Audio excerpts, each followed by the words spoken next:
There are a lot of scary headlines out there. Some say there's a ticking time bomb in the housing market. Another one says a big investor sees scary, catastrophic risks in the housing market. This is the Portland, Oregon, March 2023 market update based on facts. In March, the average single-family sales price in Portland, Oregon was about $650,000. That's significantly lower than its peak last June, which was around $740,000.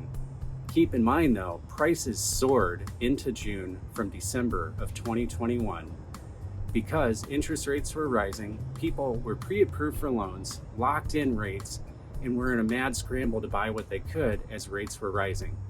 That activity significantly cooled off, as evidenced by the number of new listings coming onto the market and the number of sales in the second half of 2022. The number of new listings continued to not keep pace necessarily with the demand. Time on market increased and peaked out in December. We're back down to what looks like a pretty average amount of time on market. In comparison with the average of 2017 and 2018, in March 2023, at 53 days before sellers accepted offers on average, the time on market is pretty average. The prices also are in line with what they were about 12 to 18 months ago. So I would ask, is it really the case that the market has crashed? Prices definitely have fallen and fallen significantly from their highs after they climbed significantly from December of 2021 into June of 2022, while rates were still very low. Given currently, according to Mortgage News Daily, Freddie Mac and the Mortgage Bankers Association, rates are about 6.5% for a 30-year fixed rate loan around the US. If we look back 12 to 18 months ago, when rates were around 3.25%, maybe 3.5%, I would ask, would prices rise if rates were to fall back down to 3 or 3.5%? I would say, yeah, that's my opinion.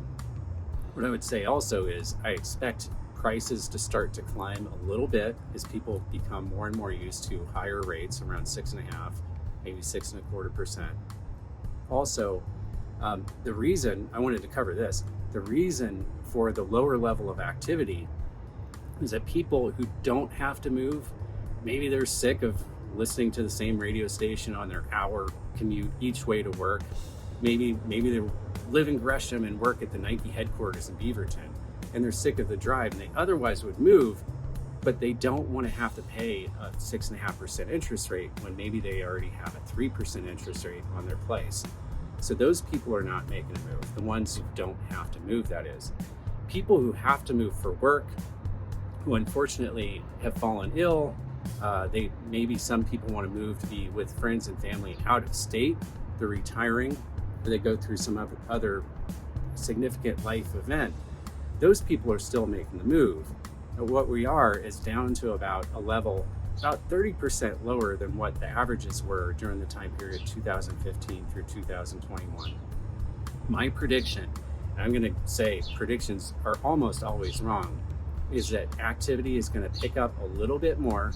The number of new listings coming onto the market and the number of sales still is going to be significantly lower than what it was during 2015 through 2021 by the time we get into May, June, and July.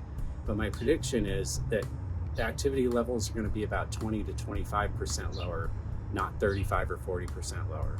Subscribe to the channel if you want to hear more news about what's going on in Portland, Oregon's real estate market.